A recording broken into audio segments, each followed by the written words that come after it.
Welcome back to Finch Club, a sub-series of the Framework podcast show where we talk about the films of David Fincher. It has been, I guess a really long time since we talked about Mr. Fincher. His last film, Mank, 2 years ago. So now he's got a new one. So we're going to talk about The Killer today. I am John, one of the hosts of Framework. With me, as always, the other host of Framework, Al. How you doing, Al? Oh, I'm all right. I'm back in quarantine again with a sick kid this time, but she's occupied right now. So we're going to talk about The Killer. And look, man, The Killer's great. I want to get that out there right now. I really love this movie. And as part of the Finch Club thing, I'm really excited to, because the worst part about Finch Club was ending on the down note of my really, really hating Mank. And it's nice to have one that goes, I don't know if this cracks like the god tier of Fincher for me. You know, his top five are really unassailable masterpieces. Yeah. And this is just a really finely tuned, very dryly funny sort of genre exercise. Pretty much, yeah. Pretty much all it is. I this is what I bounce up against about The Killer. If I'm being honest, I'm just kind of like, what I kept kind of like as the movie went on, being like, this is all it is? This is all we're doing? It is a Hitman movie, and I mean, there's some touches of things. I see a lot of people, to my mind, kind of grasping at larger significance to a lot of things in this film. It is lean as fuck. It is just a Hitman movie. Yes. Really, I think. I mean, there's stuff in it, but, you know, I don't think Fincher can avoid having stuff in his movie. But at the end of the day, nope, it's a Hitman movie. This could be an adaptation of the Hitman video game franchise, and it would be, I had that exact same thought. Despite I've never played the Hitman games, but I had the thought that there is no particular reason that I know of from my secondhand knowledge of those games why this could not have been a Hitman branded adaptation. You just make him bald and it is one, basically. I mean, yeah. Well, and Michael Fassbender made the Assassin's Creed movie. So he made an assassin video game adaptation before. And maybe this is partly like him taking this because like this is what he wanted that movie to be more like somehow. I mean, Assassin's Creed's weird because it's a period piece. I'm not sure how that. Again, haven't played those games either, but I know there's weird sci-fi angles that complicate the period piece-ness of it. Anyhow. There's nothing complicating this one. It is very lean. It's all like within this guy's perspective. There's one break basically from like first person perspective in this, which is actually a great moment of his hostage freaking out in the car for 5 seconds when that's like the only time we leave. We don't have a Fassbender in a scene, or we're not doing directly.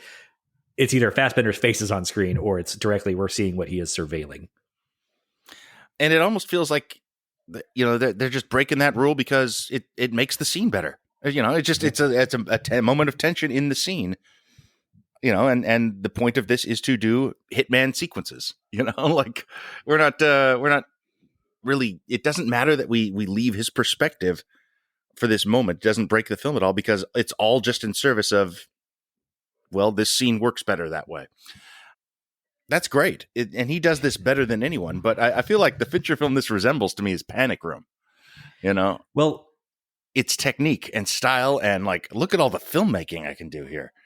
And he really can. I called this, the genre exercise, that is also sort of what, in some of the lesser Finchers that I was cooler on, like Panic Room and The Game.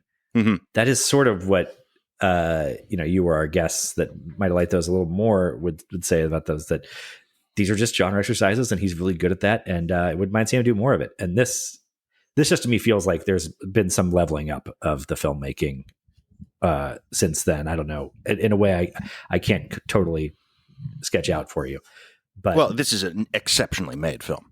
Yeah. Like absolutely. Just the technique and craft brought to bear on this script is remarkable. Just in every kind of aspect of the filmmaking, you know, and if it's a thing where if we recognize it, if I, a layman, recognizes how strong the lighting is, how strong the sound editing is, it must really be something. Yeah. I mean, I'm kind of keyed to look at those things in Fincher, you know, like it's sort of one of his calling cards that those things are going to be really on point, but they're exceptional. They're better than most films you'll ever see. And that is very true of The Killer. It's a gorgeous film. Oh yeah. But this is also, it's such a pure movie plot in that, and like I was sitting there thinking this as I was watching it, at home and at night. Not the ideal circumstance, but you take it where you can get it. And I was just like, oh hell yeah! I guess for context, I had to choose. I had one theater outing that I could make in the last like month, and I devoted that to Killers of the Flower Moon because The Killer was going to be available at home. And we'll talk about that movie at some point. And I found it kind of a letdown of an experience. Maybe I expected too much out of it, whatever. But I was just sitting at home like, man, this is a fucking movie. Like I had this thought. You remember the bit in 30 Rock where there's a time when Alec Baldwin's character is watching Liz do like a weird caricature person on a TV screen who's daftly talking about modern art and asking, what is art? And he hisses at the screen like, we know what art is. It's paintings of horses. Damn it. And I found myself sitting there thinking of that gag in a weird way of going like, see, this is what a fucking movie is.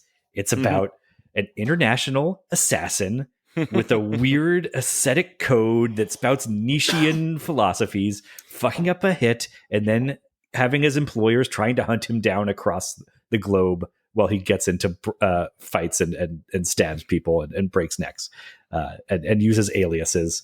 And he doesn't like hardly say a word. It's voiceover by. This is what a movie is. This is not like what all like the highest form of drama or anything, but this is what the movie medium is best at. In a way, you can't do the stage play version of this. This would not work as an opera. I don't even want it as a streaming series, but it is. It's it stretches back. It's so like purely stylistic. But this goes back to Les Samurai.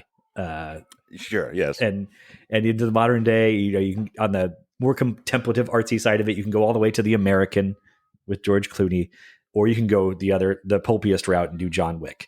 But it's such a specific story, has very little bearing on, I think, the reality of international or of what real assassinations are like or anything like that. I don't think there is this society of high-end assassins where these men live these monk-like existences with no attachments necessarily. But man, it just always works on a fucking movie screen. This is a very good take, Al. This is I think the best way to enjoy this is purely as style and just movie-ass movie making. Guillermo del Toro's quote on this film was, "It's so nice to get a film and a movie at the same time," which is cute. Yes. That's exactly a nice way of thinking of it. And yeah, I mean, I bet Tarantino loves this movie too. Oh, of course he does. Of course. I bet every filmmaker loves this movie. Yeah, just for craft's sake. But I also just mean that he like the movies I'm name checking there. Like what I'm talking about, this is just such a movie. Like that's almost like the True Romance, speech clearance about, Rio Bravo, that's a fucking movie, like, John Wick, that's a fucking movie. Is that he loves that type of shit because it's pulpy. Now, here's a question for you though. You picked Killers of the Flower Moon over this, which I did the same thing. I also watched this on Netflix and went to the theaters for Killers of the Flower Moon.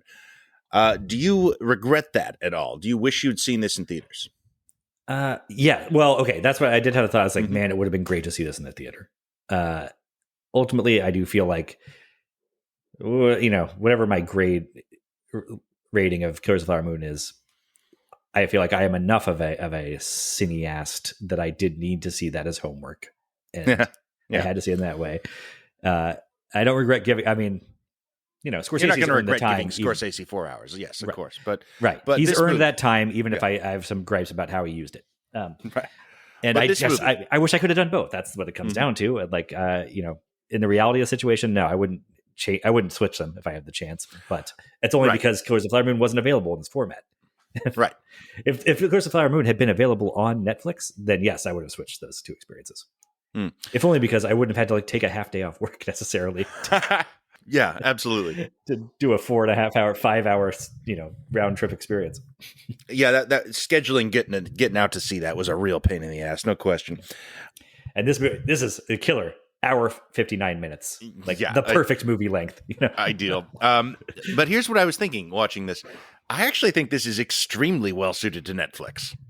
Obviously seeing a movie in a theater is great and always adds a little something extra. But as to like watching this film at home, with the chapter breaks, and all that, I think it really rewards this particular way of watching a movie. I had to stop this in the middle because of a baby thing, so I had to like go away and come back and watch the second half later, and it was just fine. It worked great. Sure, me too. The episodic nature of this movie, it is just it's good home viewing. This is a terrific film to watch with your stepfather after Thanksgiving dinner. Like it's just fantastic for this specific thing and this specific time. And I feel like a lot of Netflix films that is not the case. They're meant to be disposable, and this is not. This is a good ass time. I don't know. Well, I guess there's a question of like. But is any experience actually improved by the Netflix experience, or is some are more suited to it than others? Mm-hmm. But is there any movie that is better seen broken up in a basement? It's not fair. Like no, there isn't. Part of the theater experience is that you don't get the baby interruption. Mm-hmm. That's part of the strength of the theater experience. That's definitely superior, but this is well suited, is all I'm saying. This is just like it loses less than other films might. With the chapter breaks, it's these little short films. It's almost, it's not quite an anthology. Like, Fincher made the anthology series, the cartoon sci-fi horror thing, Love, Death, and Robots. Right. And this is, if you could break this up into those chapters and just release it on Netflix in that format of 20 to 30-minute episodes. Yeah, it's what the Coen brothers did when they did a Netflix film. And Wes Anderson kind of just did it too, kind of. Wes Anderson did just do it. Yeah. I only watched one of those, and I watched Buster Scruggs all the way through, weirdly. Buster Scruggs is good. Anyway. Yeah, yeah. I think it's also it's more anthological than this, for sure, Killer, which is, has a through line. Mm-hmm. It's, like I said, the plot's a bit, I don't know, it's not the tightest in the world, but well, it's you're familiar. This plot, there's not surprises in this. Exactly. No, it's like, of course Tilda Swinton's going to show up in chapter 5, and of course she's going to be great. Like what else? I think you would do something a little bit like if you did it episodically and like we're actually breaking them up across nights, then the sort of anticlimax of the ending would be more of a letdown, I feel. It's clearly a movie. It's clearly not an anthology show. It's some of them are 10-minute long. Like some of them are long. They're all meant to be seen together, but you can break, like I did, you can step away and it's okay. That's all I meant. It's not, it's just, I think this is his second Netflix film after Mank, and Mank obviously is, the opposite, probably loses quite a bit from being a Netflix film, actually. But this seems like he is familiar with the medium, and it might have taken, might have been part of the creation and writing and structuring of this particular film, and that's kind of unique. I think Mank especially really hurt by the Netflix thing of this. If stopped starting, because even watching that in one sitting, I had some whiplash from scene to scene. I was like, wait, do I already know this? Am I supposed to already know this person or who they are? Did I miss their introduction? So I think if I was breaking it up over multiple nights, it'd suffer even more from that. It's also just like old Hollywood, black and white, big wide shots of studio, lots and film shoots and things like that. That is a Hollywood ass movie about movies. It should. Yeah, but that's the type. I wish I'd seen the type of stuff that it just unmoves me. I know, but it's very not black and white. For 1930s Hollywood backlot stuff does not move me the way. Just show me fucking Paris through a sniper scope. Maybe we're selling a little short here because again, I haven't had a lot of time to process this. I finished it at 12:30 last night. Went to bed, woke up to a child testing positive for COVID. So you're getting like the first 20 minutes of thoughts I've been able to give this movie. But well, I don't think it's a deep film. Despite some, I've seen. Well, this is what it's about. This is Fincher commentating on his own filmography, or this is it's a takedown of gig economy, and I'm just like, I guess kind of that's in there. I think it's mostly just a hitman movie, though. What I was getting at is, I think this movie is. I'm loving it right now, just for being a pure exercise in style, and I think it has room to grow. Only, like, I don't think it's going to fade. but I think it has room to grow if maybe some of that thematic stuff will click on a second viewing. Because there's definitely stuff about the gig economy in there. It's definitely intentional that he's working out of a WeWork space when he's setting up his failed hit in the opening sequence, and that he rents scooters from the app and uses a Postmates person to get into the secure condo or whatever. Like, this is all that stuff. I'm sure Fincher is aware of all that, and he's doing it. Oh yeah. I don't know what it amounts to the day after watching it, and maybe that'll click more on the second viewing. What I think what snuck up on me over time was how humorous the movie is, because it's very, very dry. Mm-hmm. And I think in a way that, like, I don't know that I got all the gags in Fight Club right away when I was a teenager and was like really enamored with the fuck yeah stylistic stuff and nihilism. There are some very funny parts in here, and it becomes the filmmaking never betrays it. Like the stylization of this movie and the nature of the Nietzschean voiceover is never betrays that this guy is kind of a fuck up about this. Like it's filmed like he is the baddest of all badasses, and yet he kind of messes up at every turn. And I think the nail gun thing is hilarious. Oh yeah, that's very good. Well, he is a fuck up, but not totally a fuck up. I mean, he's quite effective. No. There's never any question he's going to succeed in anything he does in this film. Right. Like, it's not that kind of movie.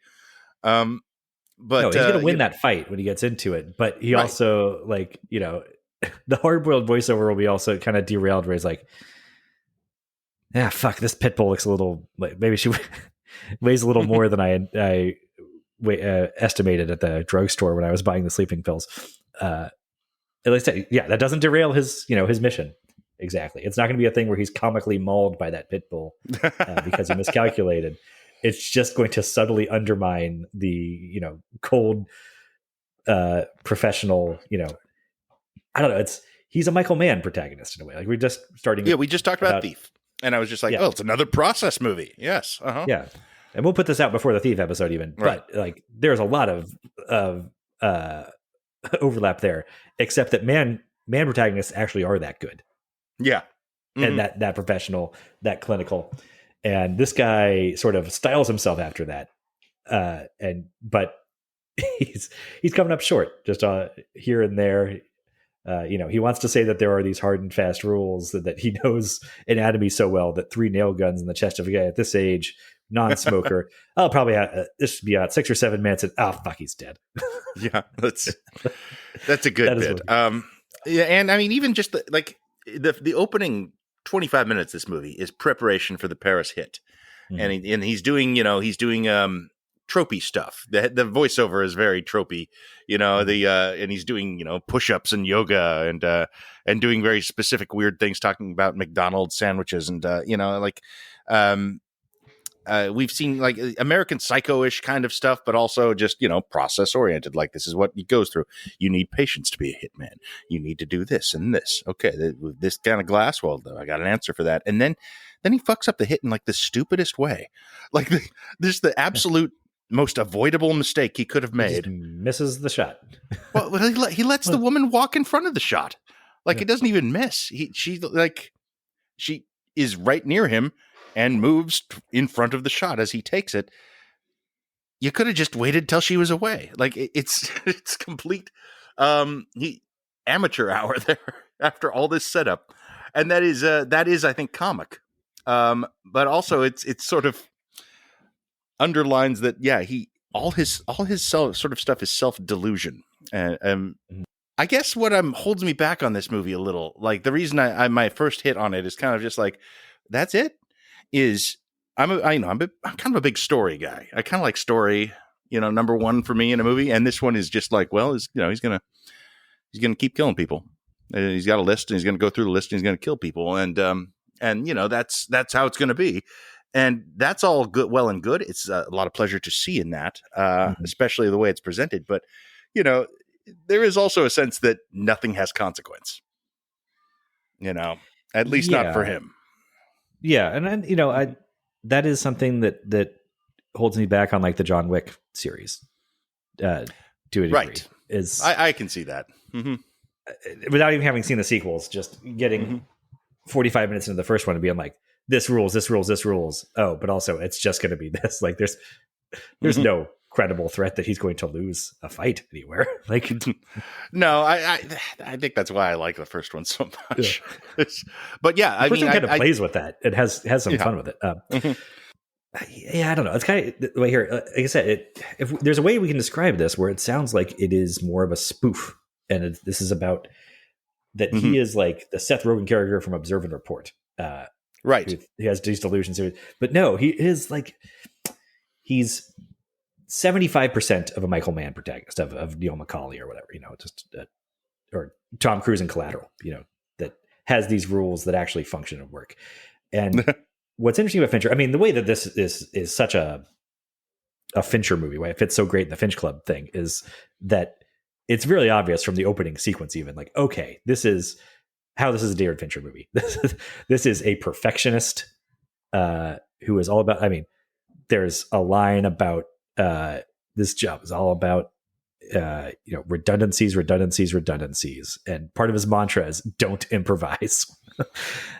Which Fincher's notorious for no improvising on a set, and you're going to do 150 takes of the same scene, and that's so you see like how Fincher was attracted to this character, but also there seems to be something a little satirical, or maybe that's not even the right word, but self-effacing almost, about how the movie is kind of about the limits of what you can actually control, and he's got all these rules the way that the Cruise character Collateral does, and they take him most of the way there, but then there's just something little that fucks things up, and then he's kind of flop sweating and scrambling, and he's still good enough to get over it, the hump. But it all works out the way it's supposed to. Yeah.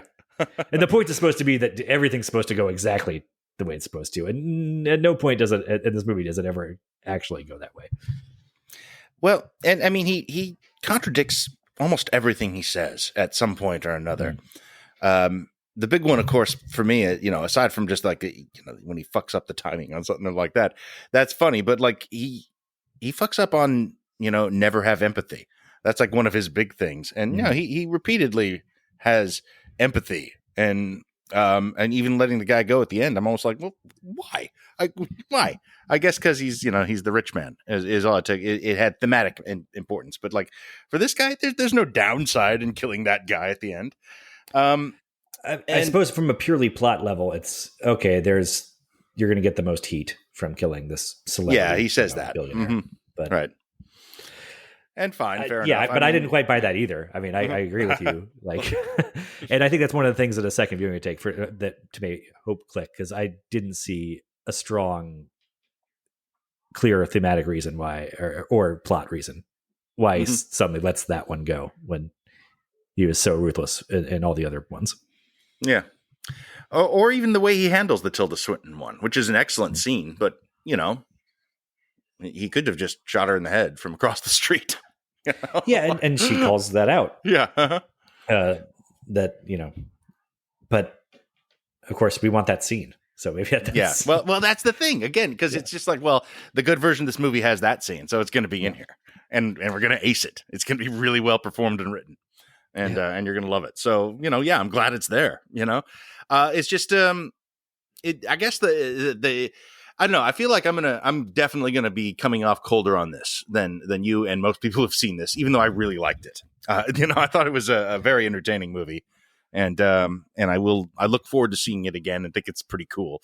But I am kind of poking at it a little bit, I guess, and I'm just wondering, like, would I have been more invested in this movie if there were like consequences to some of his fuck ups? If when he breaks one of his code that means something, or is it just like, well, carrying on, like on to the next one, and I don't know. It's you see, now that I'm actually talking it out, I'm like, well, maybe that's the unique thing. Maybe that's the thing that's different about this that keeps it from being just a punishingly formulaic thing. It really is. Well, all just about the process. Again, I don't know. Depending on how introspective you give Fincher credit for being with this stuff, but maybe that is the ultimate joke. Like the big joke of the movie is that he's got all these rules and codes, and they're kind of impossible to live up to, and also they don't even matter that much. Like you don't, because that strikes me as a lesson film that Fincher could have learned from a career in filmmaking. That you do this perfectionism, and you do 250 takes on Zodiac or whatever, and does it make that much of a difference? Like, because eventually, it's the old saw about how movies or other works of art are never finished; they're just given up on, and like you're never going to get the perfect shot. So eventually, you take the shot you have. Hopefully, you don't kill the dominatrix, but life goes on. You still get nominated for an Oscar, maybe even for your worst movie. In the case of Benjamin Button, of course. So that's I don't know if that's me just inventing that and putting it on it, but I kind of like the idea that he pretends that these are hard and fast rules for how to survive in the international assassin game, and maybe it's like, or maybe you can just shoot somebody and walk away and get away with it most of the time, and you just need to do all this stuff because of your personality and how you are. And you need to pretend that they're laws of the universe. I like that very much, actually. That's great. And it's the thing. A second viewing would help that.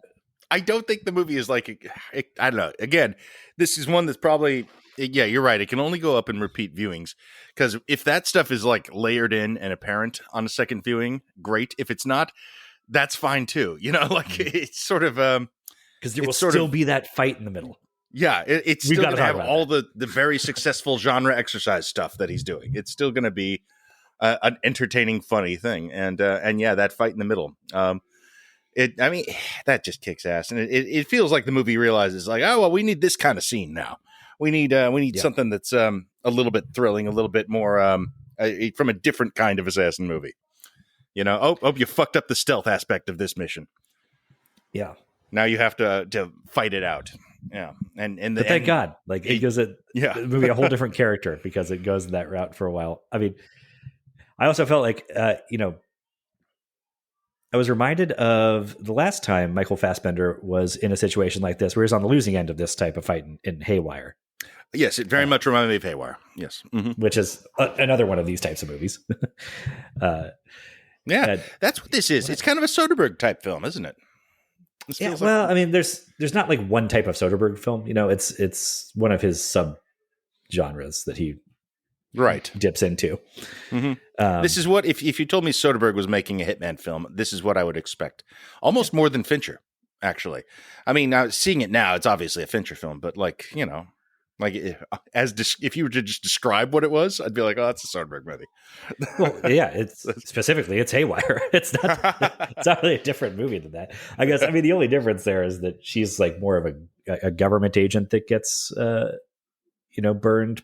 I think, as I recall, it's been a while, and not this international. I have no ties. That's an interesting thing too. I guess that he talks in his hard boiled voiceover about having no ideology that he's tied to, and that's part of what makes him so effective, is that he has no beliefs. He just has a target and he pursues it down. And that seems to be, in some roundabout way, Fincher ruminating on being a commercial director, and be a director that made commercials and music videos.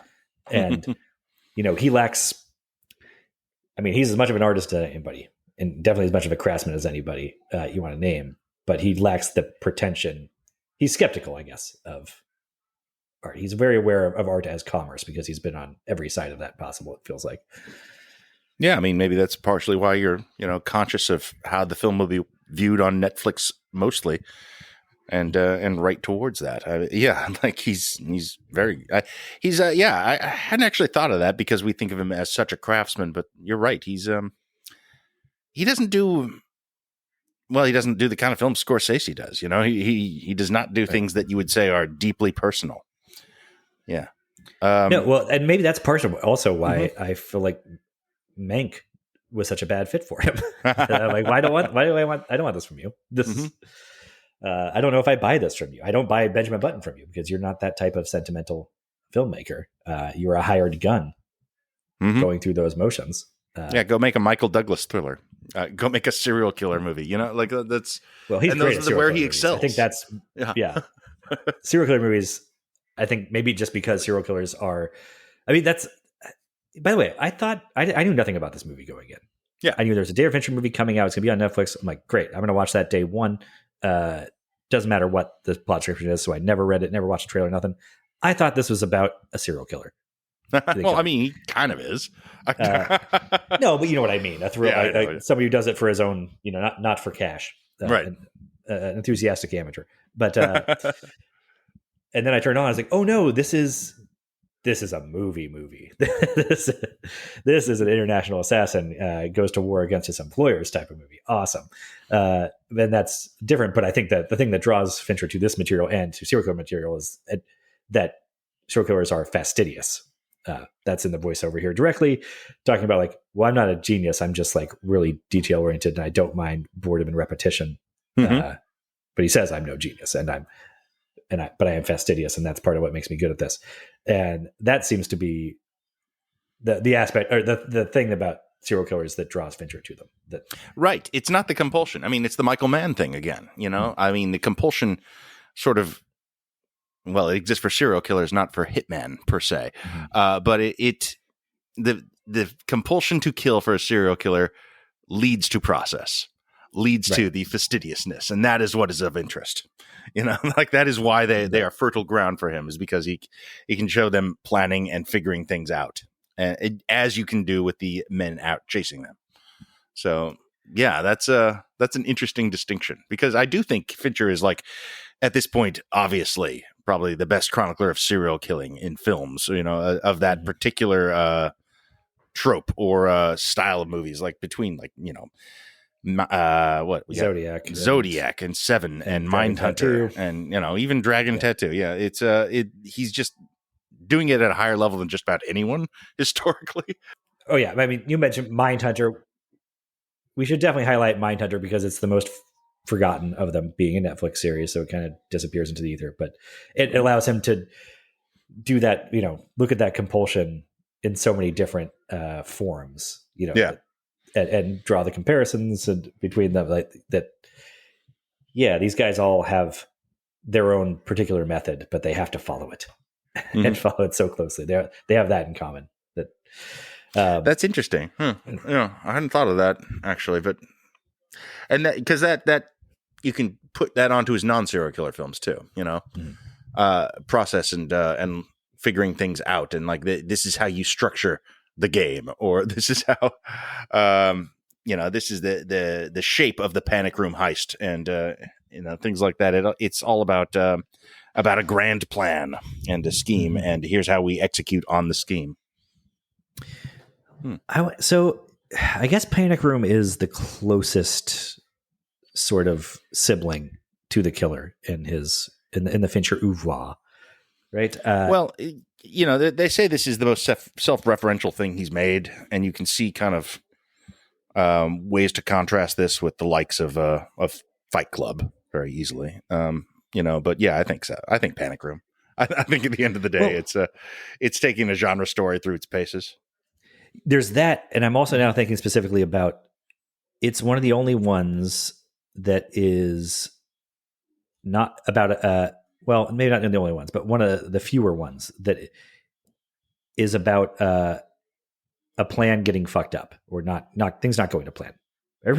Most of his movies are about a master plan being pulled off pretty masterfully.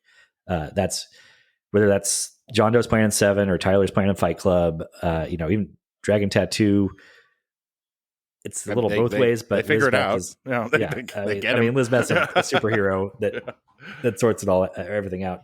You know, and maybe the killer's between those two things, because, like I said, it's weird that he fucks up at every step of the way, and yet, you know, it's always the mission always gets accomplished at the end. Maybe he doesn't get the gamer tag achievement for perfect execution, but yeah, he does execute every person on the list except for the person who just decides not to. And there's just not much tension that he isn't going to, you know? Right. Like, maybe he dies at the end of this movie. That could happen, you know? Like, sure. It wouldn't surprise me. But each individual kill, as bad as it goes, like, you know, I'm not really worried that it's not going to come out okay. Even the big fight, which is the closest he comes to actually being in danger himself, Oh yeah. I'm just like, well, there's 45 minutes left. We've probably got at least 2 more chapters here. Sure. Yeah.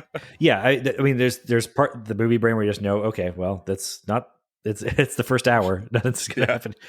He's not going to die here. And the chapter breaks probably highlight that because, okay, we know he can't he can't go to jail for life in chapter 3. Yeah. I mean, that's just easing ourselves into the structure of it. Sure. That's when the Florida fight comes across. It's kind of when I'm just like, okay, well, we know how this works at this point, and I don't know how else you structure it to avoid that, but there's no point in avoiding it, really. I mean, this is at the end of the day, this is a hitman genre film, and that's just something that will make the movie better if you put it in there. Well, it's right up top in the voiceover, right? Yeah. He quotes Popeye about, I am what I am. And this movie knows what it is and embraces that, has no real qualms about it. And, well, we talk about there's no threat that he's going to, be killed by one of these marks. There's also never any threat that he's going to be apprehended by law enforcement. Because there's just no law enforcement present in this. There's actually the great sort of chase sequence at the beginning after he fucks up the initial hit, where he is fleeing through the streets of Paris and dumping his gun in pieces and is changing his look and his scooter, and he's taking sharp turns on his little motorized scooter to go down the steps and evade police. Except it's never clear that he's actually being pursued by those police. No, there's just no one's ever onto him. No one. Yeah. Absolutely. That's well, I mean, it's fine. It's good. I like this movie. I think it's a great sequence. Though. Yeah. It's exciting, even if you're never sure. And looking back, it seems likely that no one ever was chasing him, but you don't know. Just watching, I don't know, you just him emptying out the lawyer's office with the lawyer in the bin, all that stuff, all those sequences. They're not tense exactly. I mean, there is the hostage there, but I mean, that bit where the guy walks in is like, oh, I need help getting rid of that body, and wonderful joke, but it's not a tense moment. It's not a Hitchcock moment exactly. It's comic. It's no. I mean, again, it gets more. I think it plays as more comic as the movie goes on, and you realize that he's going to be fine and all that. I think in the opening, there's some genuine tension and paranoia about. I mean, the reason why this all kicks off, really, well, one, because he misses the shot, but then it is his fuck up. That's the thing. Yeah, it's entirely his fuck up. And then they present it as if you fuck up a job, there's this sort of ironclad rule that you then they have to get rid of you, and that's a bad rule, by the way. Bad rule. Yeah, can't see any reason why that would be. I mean, I understand that the general idea of you want no loose ends, you want to there's exposure there if this person's out there. Although same exposure as if they succeed in the assassination. That's right. Maybe more heat, and attempting to kill another professional killer just seems to increase your exposure. Yeah, I mean, what happens. Right. Yeah, exactly. I mean, if you've never seen any assassin movie, then you might think that was a good idea, but you also might think it's an unnecessary expense. Anyway, so he thinks maybe somebody's following him on the plane, the guy with the loud socks. Right. And early on that paranoia is a little I think you're right. I think I'm second guessing this because of the rest of the movie. I think actually the lawyer sequence in New Orleans has the most tension in the film, probably. Maybe, but it's also got the funniest gag in the movie, the funniest fuck up gag. It is but again, too. Yeah. Well, but this movie's not a comedy, really. We can make it's an interesting contradiction. This film, I was. It's more complicated than I realized going in. It's because it's very funny. I don't think there's a single joke in it. Right. The thing, there's never a pause for laughter. No, there's never I don't know that I laughed out loud. I think I did at the nail gun thing, but that's probably about it. But again, the more we describe the humorous aspects of it, the fuck up aspects, it makes it sound like it's some sort of spoof, but it's not. And that again, that fight scene is the best fist fight scene I've seen in a movie, and I don't know how long. Probably years, right? I mean, you don't see a lot of good ones like that anymore. It's 5 minutes. Like, I think 5 minute long fist fights are pretty rare in real life. Yeah. Of this nature, of people working at this level of expertise in hitting one another. Yeah, Sure. whatever. Like, I'm not saying it's realistic, but it is grounded in a way. Like, just the choreography of it. Nobody is doing superhero maneuvers. It's just This kind of mano fist fight thing where they rip a house apart and break, pieces of furniture across each other's heads is and there's guns, a little bit out of fashion. They're these using days. everything. Nobody's holding back anything. They're stabbing each other. They're another great gag is he gets tossed over the kitchen island and he's back there like kind of hiding as the other guy's trying to shoot at him, and he's groping for knives in the kitchen drawers and comes up with just a cheese grater. I mean, I was kind of expecting a cheese grater attack there, but that wouldn't really make sense. It wouldn't be practical. Which is he just tosses it to one side to make a noise, so the guy shoots in that direction and runs the other way. So it's both a gag, but it's not like I don't know. It's not a Naked Gun womp womp gag of what are you gonna do with that? But it's also a little too grounded to have him actually defeat the guy with a cheese grater somehow. So yeah, it's in this weird in between space. And there is interest in watching him like dispose of bodies and stuff like that. There's a lot of time taken for that sort of part of the process.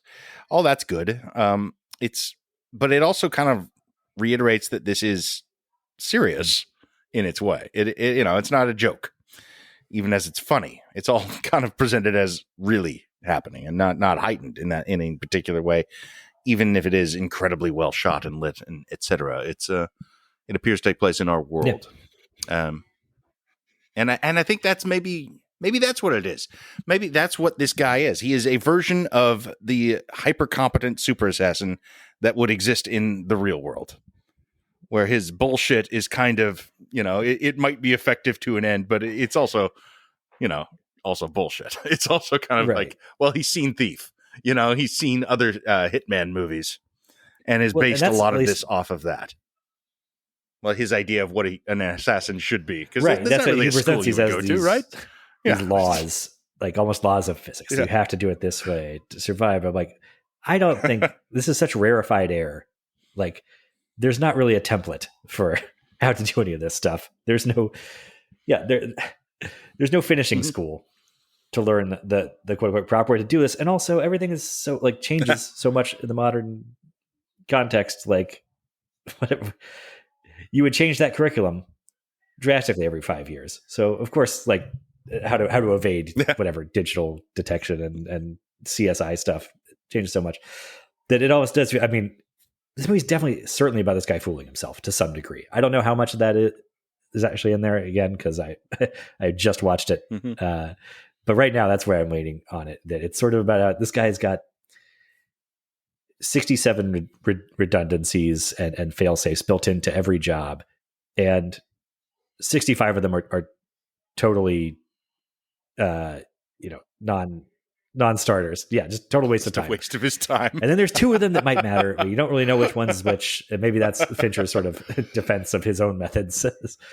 You never know which 2 of the 67 are going to actually matter on the day. But yeah, 65, 95% of your effort is going to be totally wasted. Sort of the lesson I got from this. Michael Fassbender, very good in this, right? Real good use of him. Oh, fantastic! This is a terrific guy to cast in a role like this. He's just a natural movie star, and doing stone-faced stuff. Like, there's few people more interesting at being unexpressive than Michael Fassbender. Yeah, again, very important because we didn't really mention this, but I would say 60% of the words in this movie are through voiceover, not dialogue. Yeah, like at least. I mean, and 85% of Fassbender's words are voiceover instead of dialogue. So he's doing mostly everything through facial expressions and just having that ironically play off of the voiceover. You wonder how many hours of voiceover Fincher made him do. I'm sure it's basically reading the script. Yeah. Well, yeah, but if he wants to do 150 takes of some scene in Zodiac, like, you don't even have to reset all the cameras and blocking for it to do another take of the voiceover. So this is a perfect use of of his talents in that regard. Like I think of other movies I've seen, sort of like one man show, Michael Fassbender films, Shame, stuff like that. He's done a few of them. This is definitely the most the most just purely enjoyable. You know, this is like it's a Hitman movie by David Fincher, of course it is, but like he's usually those are movies that kind of take something out of you, and this is again, you know, I don't know, is it played for comedy? I was about to say that, but is it? It's the more we talk about this, the more interested in this film I am. Yeah.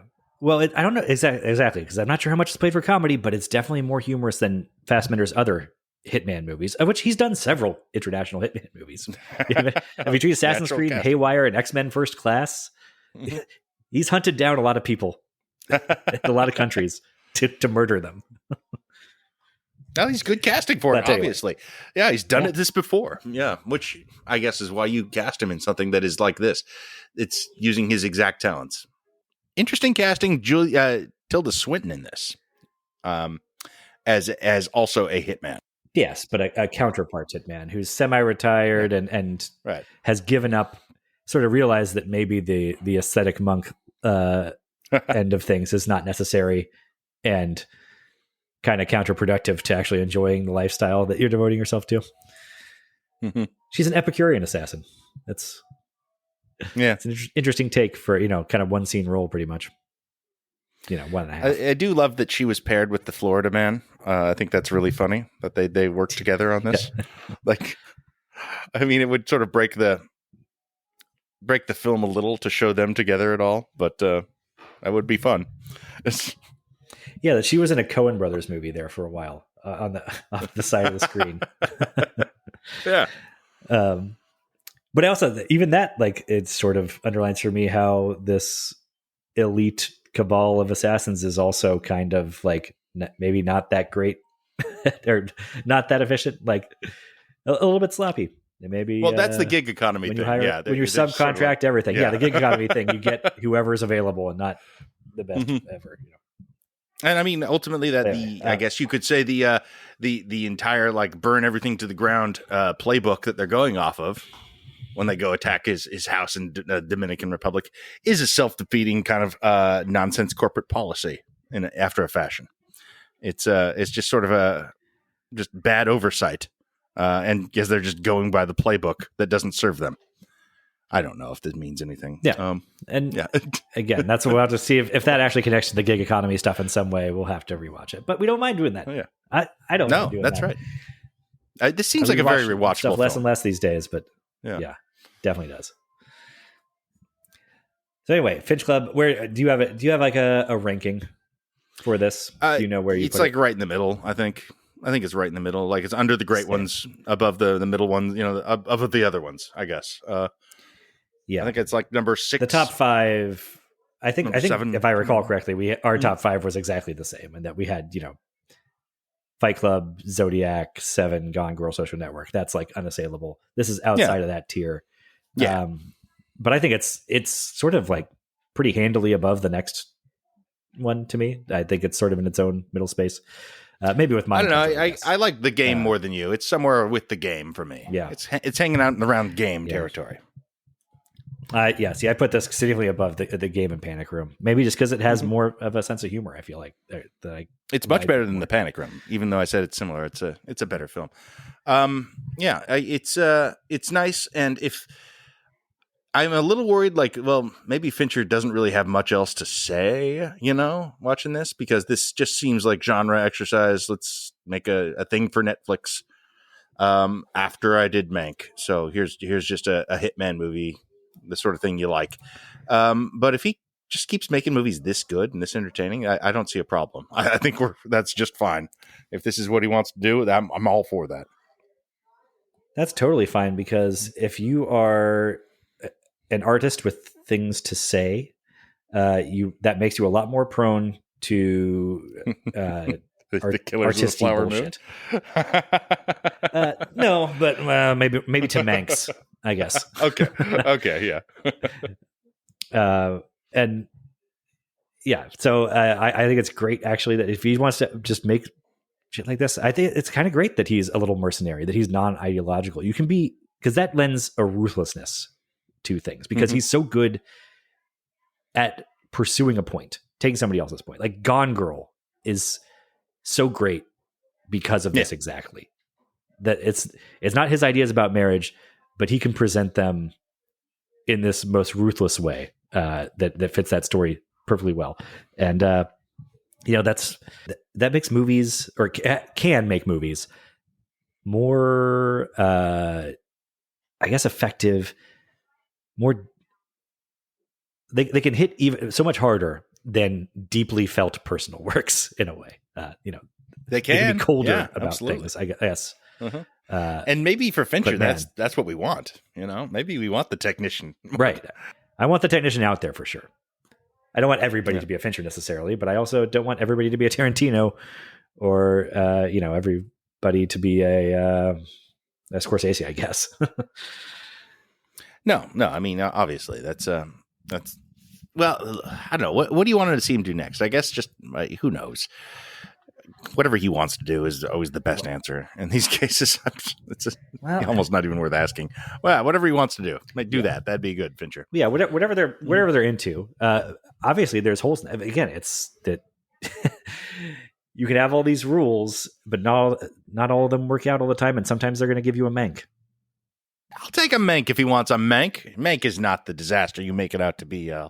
It's just fine. Okay, but you asked me what I wanted him to do next. And it's something like this, not something like that, is my answer. I think most people would agree with that. Yeah. Okay. All right. Well, cool. Nicely done, Fincher. That's great. Everyone should watch The Killer if you haven't already. Yeah. Nicely done, Fassbender. Nicely done, Trent Reznor, Inadequate, or Ross. Nicely done, Tilda Swinton. Oh, we did. One thing we didn't mention was the incredible gag of he only listens to the Smiths. Yeah. And he has a series, on his iPod Nano. He's got a series of like 7 or 8 different playlists that are marked like work playlist. And the work playlist is only like 10 or 11 songs long. I think it's just a Smiths album that he has for some reason labeled work playlist. Anyway, so I guess good job, Morrissey, as well. Yeah. And good job, Arliss Howard, making it through. Didn't see that coming. There you go. Yeah. Every single other person, bad job for not making it through. No, all right. Better luck next time, Tilda. Yeah. All right. That's The Killer. Thank you, Al. Thanks for listening to all of you as well. We like it. A lot, actually. Yeah.